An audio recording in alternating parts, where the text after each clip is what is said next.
మీరు వింటున్నది మోహన మురళి గానలహరి. ఈనాడు నా అతిథి రేడియో లెజెండ్ ప్రయాగ రామకృష్ణ గారు. రామకృష్ణ గారు, మీరు బాలంతపు రజనీకాంతరావు గారి గురించి ప్రస్తావించారు. ఆయన మీకు రేడియోలో తొలి గురువు అని చెప్పుకోవటం సమంజసమేనా? అవునండి. ఆయన గురించి మీకు తెలిసింది, మీ జ్ఞాపకాలు. రజనీ గారు గొప్ప వ్యక్తి, గొప్ప మానవతావాది, అన్నిటికీ మించి గొప్ప సంగీత సృష్టికర్త, సాహితీ సృష్టికర్త. ఆయనకి ఈ లక్షణాలన్నీ వాళ్ళ తండ్రి గారి దగ్గర నుంచి వచ్చినాయి. పాండవోద్యోగ విజయాలు పౌరాణిక నాటకం తెలియని తెలుగు వాళ్ళు ఉండరు. ఆ నాటకాన్ని రాసిన వారు తిరుపతి వెంకట కవులు. ఈ వెంకట కవులు, తిరుపతి వెంకట కవులు, ఈ వెంకట అనే ఆయన వెంకట్రావు గారు, రజనీకాంతరావు గారు తండ్రి గారు. అందుకని ఈయన కూడా తండ్రి గారి దగ్గర నుంచి ఆ సాహిత్య పౌరోహిత్యం చేశాడు. ఈయన రజనీ గారికి సంగీతం అంటే వల్లమారిన ఇష్టం. ఆయన జేజిమామయ్య పాటలు అని చాలా ప్రసిద్ధమైన పిల్లల పాటలున్నాయి. తర్వాత భానుమతి ఆయన కలిసి ఓహోహో పావురమా పాట పాడారు. ఆ ఓహోహో పావురం అండి, మీరు I'm glad you mentioned it. ఓహోహో ఆయన పాడారు, ఆయన రాశారు అనుకున్నాను. ఆయన కూడా చిన్న కూన్ రాగా తీస్తారు ఆయన. ఓకే. తర్వాత ఆయన ఆ రోజుల్లో మెడ్రాస్ లో పనిచేస్తూ ఉండేవారు. అవిభక్త మద్రాస్ రాష్ట్రంలో ఆయన ఆకాశవాణిలో పనిచేస్తూ ఉండేవారు. ఓకే. అందుకని ఆయనకి అక్కడ సినిమాతో పరిచయం ఉండేది. ఆయన మద్రాస్ లో ఉండగా అనేక లలిత గీతాలు ప్రసారం చేశారు. ఆయన ఏపీ కోమల, రావు బాలసరస్వతి, ఘంటసాల, మల్లిక్, వీళ్ళందరూ అక్కడ ఆ రోజుల్లో లలిత సినిమా పాటలకు అంత ప్రాచుర్యం ఉండేది కాదు, లలిత గీతాలకు విశేషమైన ప్రాచుర్యం ఉండేది. వీళ్ళందరూ కూడా రజనీ గారు ఉండి అక్కడ రేడియోలో వీళ్ళందరి చేత పాడించాడు ఆయన. తర్వాత ఆయన ఉద్యోగరీత్యా బదిలీ అయి Vijayawada all India radio director గా వచ్చాడు.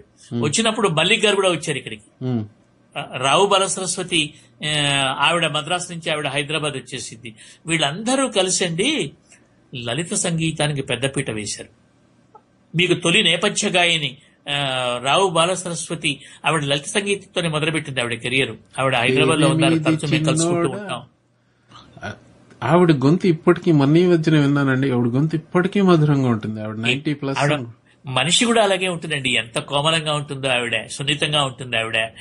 ఆవిడ పాపం ఆవిడ ఎంతో అద్భుతంగా రణించవలసినటువంటి మనిషి ఆవిడ. సరే, ఆవిడ ఇతరత్ర కారణాల వల్ల ఆవిడ పాటలు పాట విరమించుకుంది.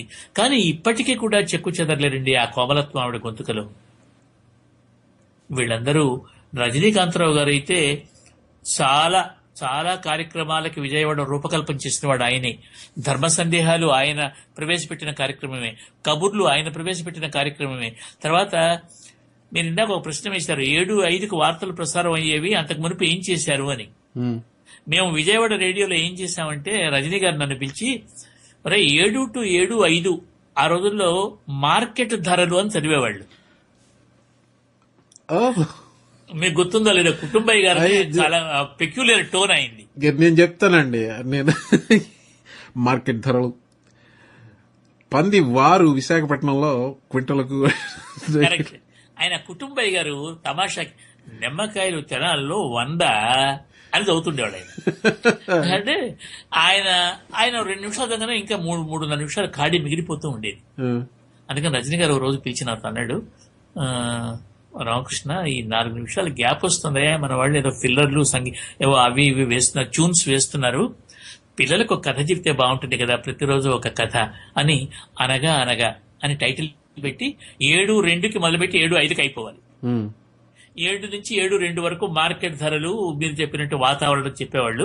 7:02కు అనగనగా మొదలుపెట్టి 7:05 నేను కథ చెప్పి, అదర్ర కథ మళ్ళీ రేపు కలుసుకుందాం అనగా, అది మీదరా అదర్ర కథ అని మీరు పేరు చెప్పుకునేవారు కదా అప్పుడు. నేను పేరు చెప్పుకునేవాడిని కాదు. అదర్ర కథ మీరా, అదర్ర కథ మళ్ళీ రేపు కలుసుకుందాం అనేవాడిని. అది నా క్లోజింగ్. అది విని వెంటనే వార్తలు వచ్చేసేవి లైన్ లోకి. సో మీరు ఒక్కసారి, నేను ఈ ఒక్క బిట్ సెపరేట్ చేసుకుంటాను. తరంగ శ్రోతలారా అదర్రా కథ అని ఒక మాట చెప్పండి. తరంగ శ్రోతలారా అదర్రా కథ మళ్ళీ కలుసుకుందాం అది నేను ఎక్స్ట్రాక్ట్ చేసుకోవడం చెప్పాను శ్రోతలారా. పరిచయం ఇంకా కొనసాగుతుంది. సో బాలాంతరపు రజనీకాంతరావు గారు ఘంటసాల మాస్టారికి ఆయన ప్రజ్ఞను పసిగట్టిన ఇది హెచ్ఎంవి రికార్డ్స్ వాళ్ళు ఘంటసాల మాస్టర్ని నువ్వు నీ గొంతు సంగీతానికి పనికిరాదని పంపించేసిన తర్వాత ఆయన ప్రతిభను గుర్తించింది బాలాంతరపు రజనీకాంతరావు గారు కదా. అవునండి. ఆ ఒక్కటి నాకు ఎప్పటి నుంచో అలా ఉండిపోయింది అది నా మస్తిష్కంలో. అంటే ఘంటసాల మాస్టర్ మీద ఉన్న అభిమానంతో. ఘంటసాల మాస్టర్ గారు కూడా మీకు పరిచయం ఉంది కదా. ఘంటసాల గారు నాకు బాగా తెలుసండి. సో ఆయన గురించి ఏమన్నా అది 1976, 75 అనుకుంటానండి, సరిగ్గా గుర్తులేదు కానీ 74 ఫిబ్రవరి 11 ఆయన చనిపోయారు. అంతకు మునుపు అట్టయితే 73లో, నేను 73లో నేను రెగ్యులర్ సర్వీస్ లో జరిగిన 74 అండి. ఫిబ్రవరి 11వ తేదీ చనిపోతే ఆ కొద్ది రోజుల ముందర నేను ఆల్ ఇండియా రేడియో హైదరాబాద్ లో పనిచేస్తున్న రోజులు అవి. అంటే నేను ఎందుకు రెగ్యులర్ సర్వీస్ నేను 74 నుంచి అండి. అప్పటి వరకు నేను ట్రైనీగా ఉన్నాను. 72 నుంచి 74 వరకు ట్రైనీగా ఉన్నాను నేను. ఆ రోజుల్లో చెప్పాను కదా, వాయిస్ కల్చర్ మీద వాటి మీద ట్రైనింగ్ ఇస్తూ ఉండేవారు. 72లో ఒక రోజు అండి తిరుమల శ్రీరాములు గారు వార్తలు చదవడానికి వచ్చారు ఆరుంబావుకి. నేను స్టూడియో ఖాళీ చేసి వచ్చి 6 మైలు మెట్టు మీద నిలబడ్డాను. అసెంబ్లీ ఎదుర్కొన్న చాలా ఎత్తుగా ఉండేది మా ఆల్ ఇండియా రేడియో. నేను చాలా ఎత్తు మీద రోడ్డు కిందకి కనిపిస్తూ ఉంటుంది. ఆ పేవ్మెంట్ మీద ఒక ఆయన నడుచుకుంటూ వెళ్తున్నాడు. నాకు ఆ పై మెట్టు మీద ఉన్న నాకు నా పేవ్మెంట్ మీద నడుచుకుంటూ వెళ్తున్నటువంటి వ్యక్తి ఘంటసాల వెంకటేశ్వర గారు అనుమానం వచ్చింది. గౌరవ కిందకు పరిగెత్తుకుంటూ వెళ్ళాను. వెళ్ళి మా ఆఫీస్ పక్కన జంజం కేఫ్ అని ఒకటి ఇరానీ బంక్ ఉంది, ఇప్పటికీ ఉంది అది. అక్కడి వరకు వెళ్ళాడు ఆయన పట్టుకుని ఆపాను. ఆపి, సార్ నేను Prayaga Ramakrishna all India radio అంటే, ఏం చెప్పిన ఆయన అన్నారు.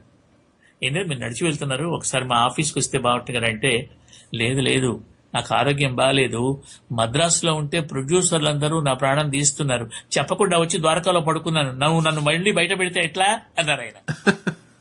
అంటే కాదండి, మీరు నడిచి వెళ్తూ ఆకాశం మీకుండా నడుచుకుంటూ వెళ్తే మిమ్మల్ని లోపలికి పిలవకపోవటం అది మా కుసంస్కారం అవుతుంది. మీరు లోపలికి వచ్చి మమ్మల్ని అందరినీ, మేము చిన్నపిల్లలం, మమ్మల్ని ఆశీర్వదించాలి అంటే నా మాట మన్నించినటువంటి పెద్ద మనస్సు అయింది. లోపలికి వచ్చి నా సీటు పక్కనే ఒక కుర్చీ వేసుకుని 1.5 గంటల సేపు కూర్చున్నాడు నాతో. రాత్రిపూట 8:30కో 7:30కో ఎప్పుడో 7:00కో అనౌన్సర్లు, డ్యూటీ ఆఫీసర్లు, చౌకీదారులు అందరూ వచ్చారు. వస్తే ఆరోగ్యం బాగాలేకపోయినా సరే మనసు గతి ఇంతే, మనిషి బ్రతుకింతే, తర్వాత నిలువవే వాలు కనురదాన నాకు బాగా గుర్తు. ఈ పాటలన్నీ ఆయన చేత పాడించా. తర్వాత నాకు ఇష్టమైన పాట నారాయణ రెడ్డి గారి తొలి పాట, అది నన్ను దోచుకుందు వట్టే వన్యర దోసాని. ఈ పాటలన్నీ పాడించి ఆయన్ని 9ంటికి ఎప్పుడో రిలీవ్ చేసి ఆయన్ని ద్వారకా వరకు తీసుకువెళ్తే ఆయన చెప్పాడు, ఆరోగ్యం బాగాలేదని వచ్చాను నేను, మెడ్రాస్ లో ఉంటే నన్ను గొడవ వేస్తున్నారు ప్రొడ్యూసర్లు అందరూ, ఊపిరి సలుపుకొని ఇవ్వట్లేదు అంటే, ఏమన్నా కానివ్వండి మీరు రేడియోకి రావాల్సిందే, మా పక్కన కూర్చోవాల్సిందే అంటే, ఎంత పెద్ద మనిషి, ఎంత సంస్కారం. వచ్చే పాటలన్నీ పాడి మమ్మల్ని భుజం తట్టి మమ్మల్ని ప్రోత్సహించి ఆయనతో తర్వాత ఆయన నన్ను మీరు అడిగినట్టు అడిగాడు. ఆయన ఒకసారి నువ్వు రేడియో నా ఎదుట మాట్లాడు, ఎలా మాట్లాడతావో చూస్తా అన్నారు ఆయన. మీరు అడిగినట్టే ఆయన అడిగాడు నన్ను. సరే నా చేత పాటలు పాడించావు, నువ్వు రేడియోలో ఎలా మాట్లాడతావో నేను వినలేదు, ఒకసారి ఇప్పుడు మాట్లాడిన వింటా అన్నాడు ఆయన. లేదు, నేను మిమ్మల్ని వేరే యాంగిల్లో అడిగాను. నేను మీది ఎలా మాట్లాడతావో వింటానలేదు, మీరు మాట్లాడేది మళ్ళీ వినాలని చెప్పాను నేను. అది సరే, మీరు నా గొంతు వినాలన్నారు ఆయన. నేను చిన్నవాడిని కదా, నేను ఎప్పుడు నిన్ను వినలేదు, నువ్వు ఒకసారి మాట్లాడితే కూడా వింటాను అన్నారు ఆయన. వింటే ఎంత మెచ్చుకున్నాడో ఆయన, ఎంత మెచ్చుకున్నాడో. నేనేదో చిన్న 2 వాక్యాలు చదవంగానే బాసరియో అన్నాడు ఆయన. అండి వాళ్ళందరూ కూడానండి వాక్యం అండి, అక్షర జగత్తు యావత్తు గురులఘువుల